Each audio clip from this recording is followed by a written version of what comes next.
Assalamualaikum warahmatullahi wabarakatuh.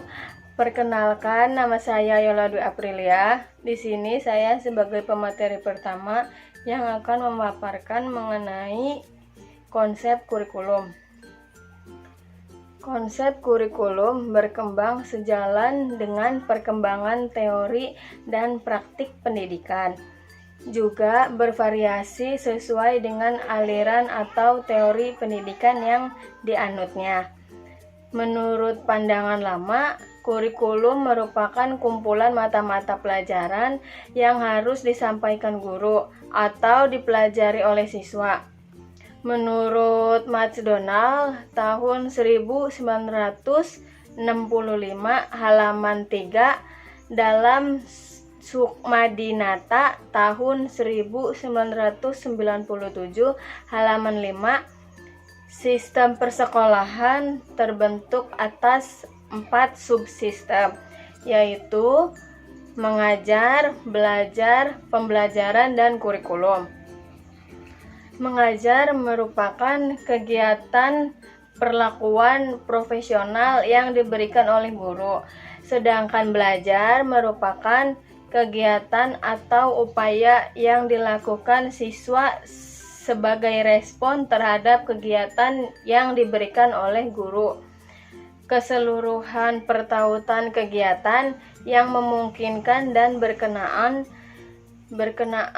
dengan terjadinya interaksi belajar mengajar disebut dengan pembelajaran. Kurikulum merupakan suatu rencana yang memberikan pedoman atau pegangan dalam proses belajar mengajar. Kurikulum juga sering dibedakan antara kurikulum sebagai rencana dengan kurikulum yang fungsional. Menurut Beckham tahun 1968 halaman 6 dalam Sukmadinata tahun 1997 halaman 5 lebih menekankan atau memberikan tekanan dalam kurikulum bahwa suatu rencana pendidikan atau pengajaran. Pelaksanaan itu sudah termasuk pengajaran. Selanjutnya, dokumen tertulisnya saja, melainkan harus dinilai dalam pelaksanaan fungsinya di dalam kelas. Kurikulum bukan hanya merupakan rencana tertulis bagi pengajaran, melainkan suatu yang fungsional yang beroperasi di dalam kelas, yang memberi pedoman dan mengatur lingkungan dan kegiatan yang berlangsung dalam kelas. Rencana tertulis merupakan dokumen kurikulum, sedangkan yang diapresiasikan merupakan kurikulum fungsional. Menurut Hilda Taba tahun 1962 dalam Sukmadinata tahun 1997 halaman 6 mempunyai pendapat yang berbeda dengan pendapat-pendapat yang berbeda dengan pendapat-pendapat itu.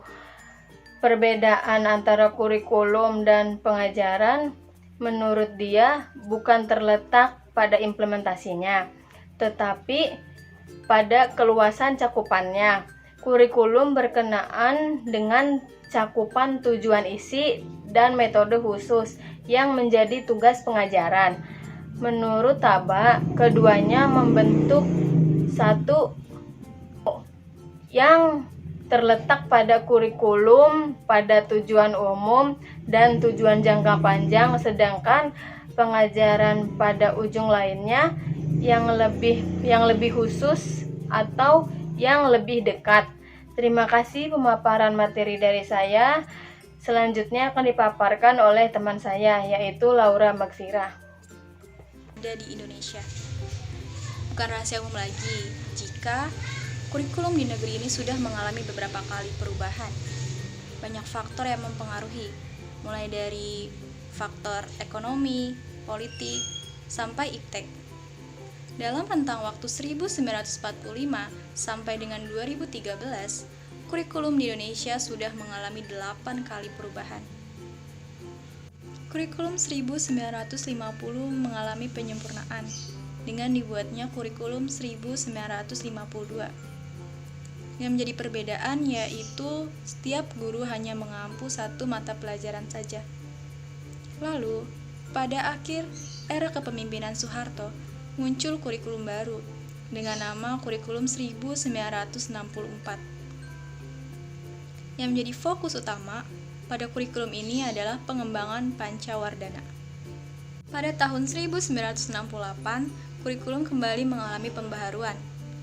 Kurikulum ini merupakan bentuk pengaplikasian dari Undang-Undang Dasar 1945, dibuktikan dengan adanya mata pelajaran pendidikan kewarganegaraan. Lalu pada tahun 1975, bentuk pembaharuan dibuat lebih merinci lagi, dengan memperhatikan aspek materi pembelajaran, alat pembelajaran, bahkan sampai evaluasi pembelajaran. Namun, kurikulum 1975 ini dikritik banyak pihak karena dinilai terlalu membebankan guru. Sejarah perkembangan kurikulum di Indonesia dimulai pada tahun 1947 dengan dibuatnya kurikulum yang bernama Rencana Pelajaran 1947. Namun, pada pelaksanaannya, kurikulum ini baru dipakai pada tahun 1950.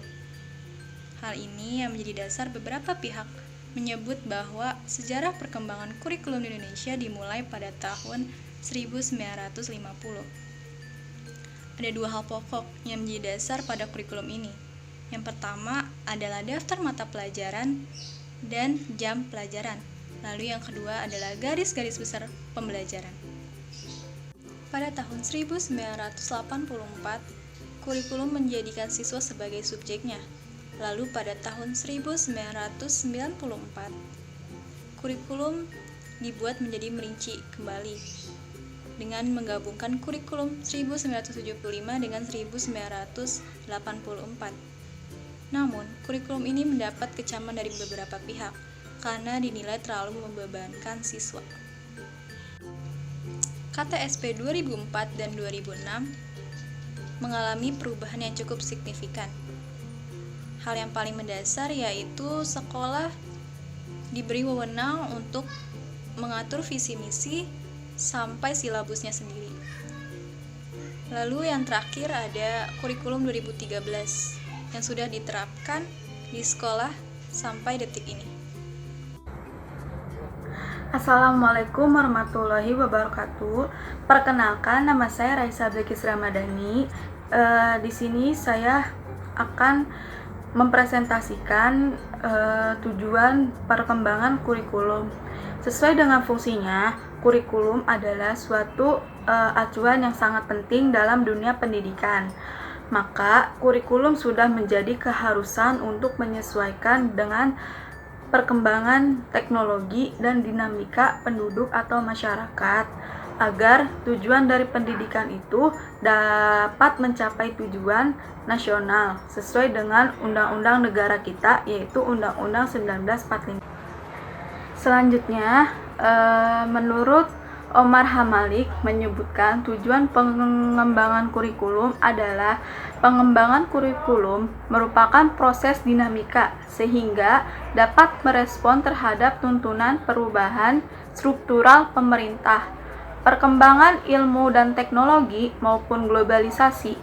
Kebijakan umum dalam perkembangan kurikulum sejalan dengan visi, misi, dan strategi pembangunan pendidikan nasional yang diterangkan dalam kebijakan peningkatan angka partisipasi, mutu, relevansi, dan efisiensi pendidikan. Jadi kesimpulannya bahwa pengembangan kurikulum itu bertujuan untuk merumuskan suatu proses dinamika yang dapat menjawab tantangan terhadap tuntutan perubahan yang terjadi dalam pemerintahan dan bersifat umum. Pencapaiannya relatif dalam jangka panjang sejalan dengan visi dan misi pendidikan nasional.